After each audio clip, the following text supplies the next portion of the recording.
Hi guys, welcome to my YouTube channel. My self Ragini. हम सभी लोग पंक्चुएशन के बारे में पढ़ रहे थे और हम लोगों ने यहाँ तक डिस्कस कर लिया था कि कॉमा का यूज़ में हम कहाँ कहाँ कॉमा को यूज़ करते हैं पंक्चुएशन में। ठीक है, तो बस 7 पॉइंट्स हो चुके थे। लास्ट पॉइंट हमारा ये था कि तारीख को सन से अलग करने के लिए कॉमा का यूज़ करते हैं। और क्या क्या थे, एक क्लॉज को दूसरी क्लॉज से अलग करने के लिए कॉमा का यूज़ करते हैं, है ना। अगला पॉइंट था हमारा, एक पॉइंट ये भी था कि क्रिया की आवृत्ति को रोकने के लिए हम कॉमा का यूज़ करते हैं। रिपोर्टिंग वर्ब के बाद भी कॉमा का यूज़ करते हैं। यस या नो के बाद कॉमा का यूज़ करते हैं। नॉमिनेटिव ऑफ एड्रेस के बाद या पहले आता है तो भी हम लोग क्या करते हैं, कॉमा का यूज़ करते हैं। और एक ही पार्ट्स ऑफ स्पीच के शब्दों में भी कॉमा का यूज़ करते हैं। ठीक है, नेक्स्ट पॉइंट हम लोग देख लेते हैं। 8 नंबर पॉइंट में क्या था, 8 नंबर पॉइंट जो था वो क्या था हमारा, एंड से जुड़े शब्दों में के जोड़े के बीच, जोड़ों के बीच एंड से जो भी शब्द जुड़ते हैं उनके बीच हम कैसा यूज़ करते हैं, कॉमा का यूज़ करते हैं। जैसे rich and poor,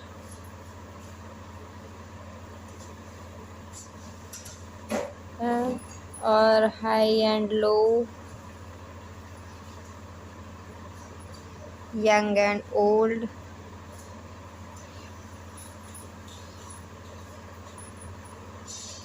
old, all are happy. Okay, तो रिच एंड पुअर के बाद क्या लगा दिया, कॉमा। एंड से जुड़े शब्द है ना, उसके बाद कॉमा, फिर एंड से जुड़ा शब्द है कॉमा। ठीक है, समझ में आ रहा है। रिच एंड पुअर के बाद कॉमा लग गया। हाई एंड, क्यों, क्योंकि ये शब्द जो हैं एंड से जुड़े हुए हैं। मैंने बता भी रखा है पॉइंट में कि एंड से जुड़े शब्दों के जोड़ों के बीच में, जोड़ा है ना, पेयर है ना, उसके बीच में किसका यूज़ करते हैं, कॉमा का यूज़ करते हैं। Is that clear? Okay, notes ज़रूर प्रिपेयर करते चलिएगा। बहुत ही ज़्यादा अच्छा टॉपिक है। क्यों? क्योंकि इससे आपकी बहुत सारी कन्फ्यूज़न क्लियर हो जाएंगी कि हम कहाँ पे फुल स्टॉप लगाएं, कहाँ पे क्वेश्चन मार्क, कहाँ पे इन्वर्टेड कॉमा, कहाँ पे एपॉस्ट्रोफी, कहाँ पे एक्सक्लेमेशन। आज के बाद कन्फ्यूज़न नहीं रहेगा, है ना। जब भी ये वीडियो देखेंगे उसके बाद कभी भी कन्फ्यूज़न रहेगा ही नहीं। क्यों? क्योंकि इसमें बहुत ही सरल लैंग्वेज में लिखा हुआ है आसानी से, जो कि आपको समझ में आ सके, है ना। बस एक बार ध्यान से पढ़ना और उसका रिवीजन करना है, दैट्स इट। चलिए चलते हैं। अब हमारा नेक्स्ट है कि क्वेश्चन मार्क का प्रयोग कहाँ करते हैं। क्या पॉइंट है, क्वेश्चन मार्क का प्रयोग।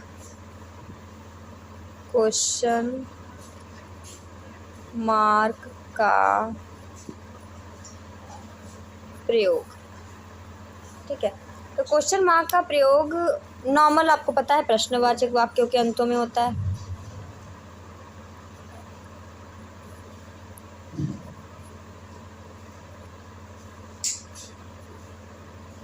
अंत में होता है, like what is your name, normal होता है, सभी को पता होगा, है ना। Question mark, where are you going,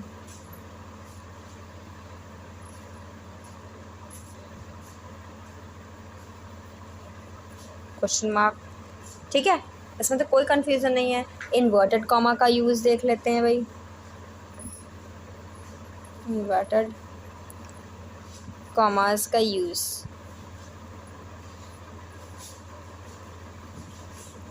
inverted comma का यूज़ किस में होता है, डायरेक्ट स्पीच में होता है। डायरेक्ट स्पीच में ऐसे लिख लेते हैं, वक्ता की बात को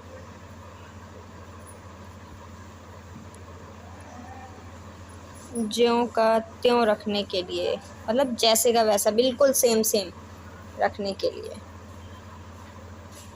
ओके, या रिपोर्टेड स्पीच के शुरू है या अंत में भी इन्वर्टेड कॉमा का यूज़ करते हैं, है ना। ऐसे भी लिख सकते हैं, रिपोर्टेड स्पीच के सेम है दोनों चीज़ें, शुरू या अंत में।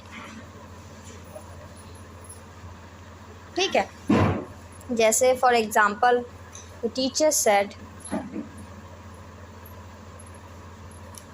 The teacher said honesty is the best policy.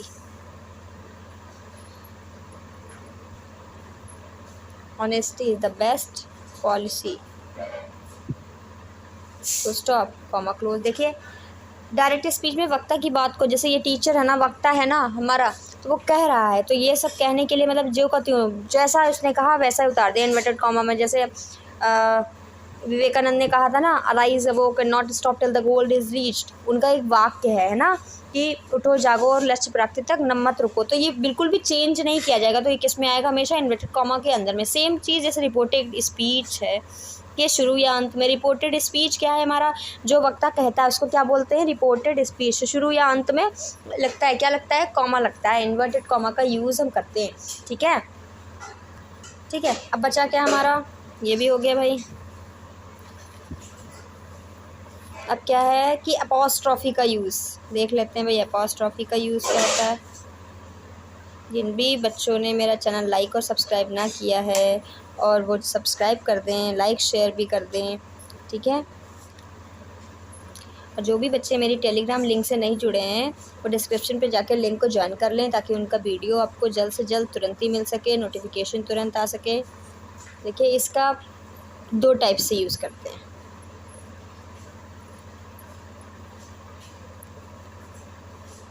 Apostrophe का 2 टाइप से, या पहला संबंध दर्शाने के लिए,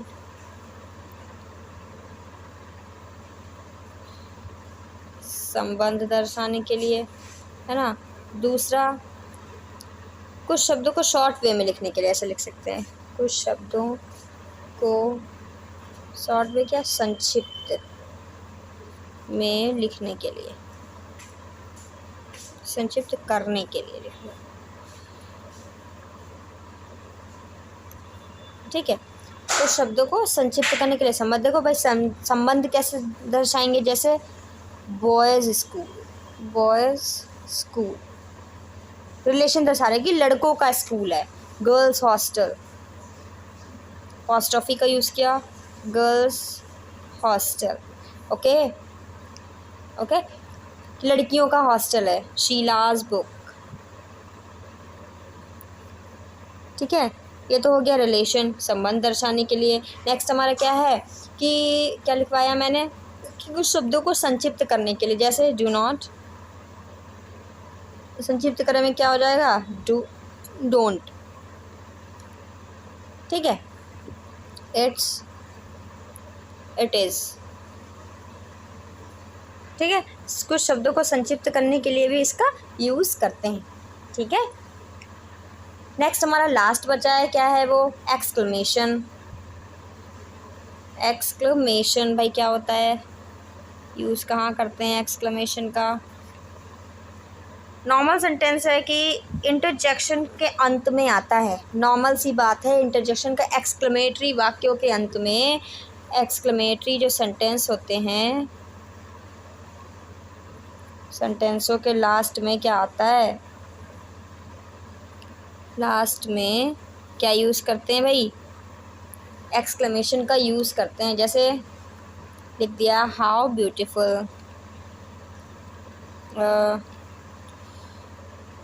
हाउ ब्यूटीफुल शी इज़। देखिए एक्सक्लेमेशन का। ठीक है, इंटरजेक्शन वर्ड्स में भी करते हैं, इंटरजेक्शन वर्ड्स में करते हैं भाई। अब इंटरजेक्शन वर्ड्स क्या होते हैं, जैसे ओह, ओह, ब्रावो, इसके बाद तुरंत के तुरंत क्या आ जाता है, एक्सक्लेमेटरी मार्क आ जाता है, अल्लाह, हुर्रा, एसेट्रा एसेट्रा। ठीक है, जैसे oh, you have done well, bravo, you have good.